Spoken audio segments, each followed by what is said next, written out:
Now Abimelech, the son of Jerubbaal, went to Shechem, to his maternal brothers, and he spoke to them, and to all the relatives of the house of his maternal grandfather, saying, Speak to all the men of Shechem, which is better for you, that 70 men, all the sons of Jerubbaal, should rule over you, or that one man should rule over you. And consider also that I am your bone and your flesh. And his maternal brothers spoke about him to all the men of Shechem, all these words, and they inclined their hearts after Abimelech, saying, He is our brother. And they gave to him the weight of 70 silver coins from the shrine of Baal-berith. With this, he hired for himself indigent and wandering men, and they followed him. And he went to his father's house in Ophrah, and he killed his brothers, the sons of Jerubbaal, 70 men, upon one stone. And there remained only Jotham, the youngest son of Jerubbaal, and he was in hiding. Then all the men of Shechem gathered together, and all the families of the city of Millo, and they went and appointed Abimelech as king, beside the oak that stood at Shechem. When this had been reported to Jotham, he went and stood at the top of Mount Gerizim. And lifting up his voice, he cried out and said, Listen to me, men of Shechem, so that God may listen to you. The trees went to anoint a king over themselves. And they said to the olive tree, Reign over us. And it responded, How could I abandon my fatness, which both gods and men make use of, and depart to be promoted among the trees? And the trees said to the fig tree, Come and accept royal power over us. And it responded to them, How could I abandon my sweetness, and my very sweet fruits, and depart to be promoted among the other trees? And the trees said to the vine, Come and reign over us. And it responded to them, How could I abandon my wine, which gives joy to God and men, and be promoted among the other trees? And all the trees said to the bramble, Come and reign over us. And it responded to them, If truly you would appoint me as king, come and rest under my shadow. But if you are not willing, let fire go forth from the bramble, and let it devour the cedars of Lebanon. So now, if you are upright and without sin in appointing Abimelech as a king over you, and if you have acted well with Jerubbaal, and with his house, and if you have repaid, in turn, the benefits of him who fought on your behalf, and who gave his life to dangers, so that he might rescue you from the hand of Midian.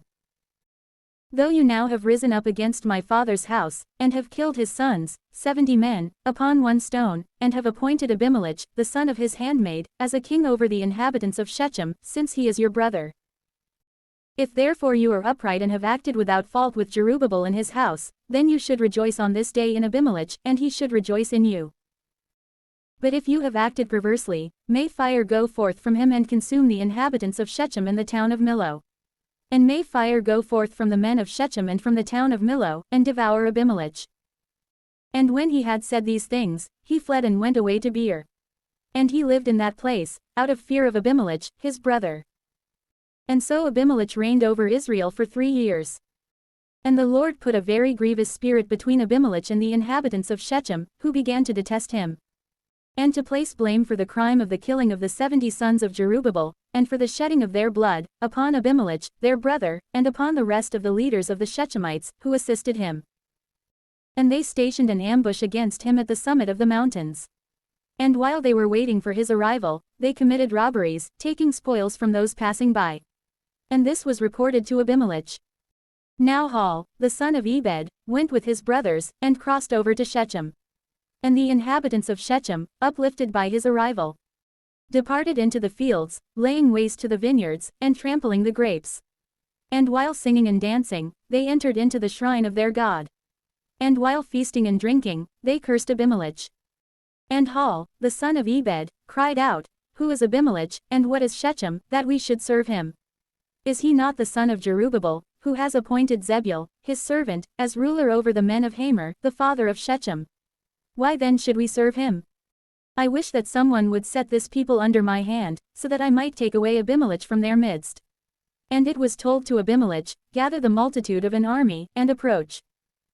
For Zebul, the ruler of the city, upon hearing the words of Hall, the son of Ebed, became very angry.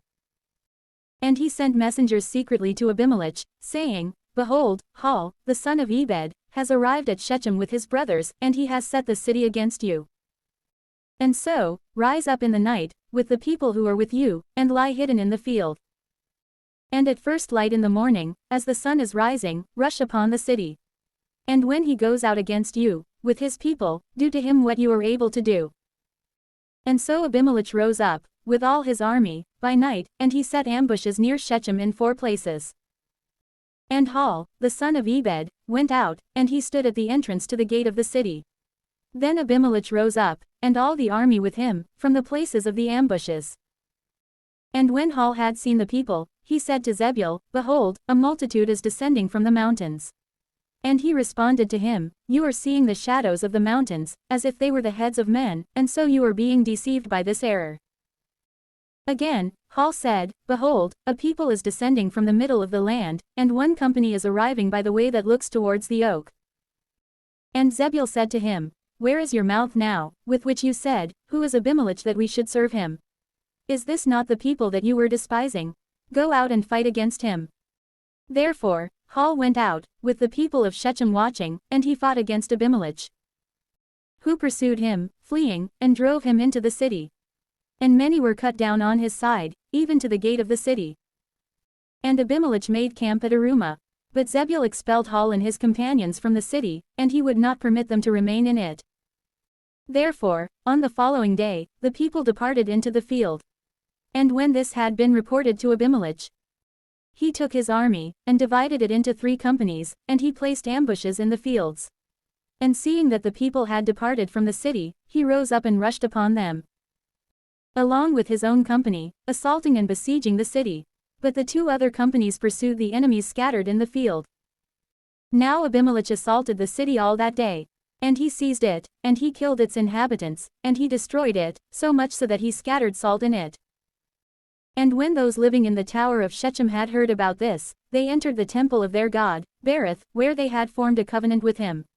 And it was because of this, that the place had taken its name. And it was greatly fortified. Abimelech, also hearing that the men of the tower of Shechem had joined together, ascended to Mount Zalmon, with all his people.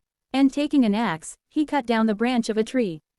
And laying it on his shoulder, and carrying it, he said to his companions, What you see me do, you must do quickly. And so, eagerly cutting down branches from the trees, they followed their leader. And surrounding the fortified place, they set it on fire. And so it happened that, by smoke and fire, 1,000 persons died, men and women together, the occupants of the tower of Shechem. Then Abimelech, setting out from there, arrived at the town of Thebez, which he surrounded and besieged with his army. Now there was, in the midst of the city, a high tower, to which men and women were fleeing together, with all the leaders of the city. And, having very strongly sealed the gate, they were standing on the roof of the tower to defend themselves. And Abimelech, drawing near the tower, fought valiantly. And approaching the gate, he strove to set it on fire. And behold, one woman, throwing a fragment of a millstone from above, struck the head of Abimelech, and broke his skull. And he quickly called to his armor-bearer, and said to him, Draw your sword and strike me, otherwise it may be said that I was slain by a woman. And, doing as he was ordered, he killed him. And when he was dead, all those of Israel who were with him returned to their homes. And so did God repay the evil that Abimelech had done against his father by killing his 70 brothers. The Shechemites also were given retribution for what they had done, and the curse of Jotham, the son of Jerubbaal, fell upon them.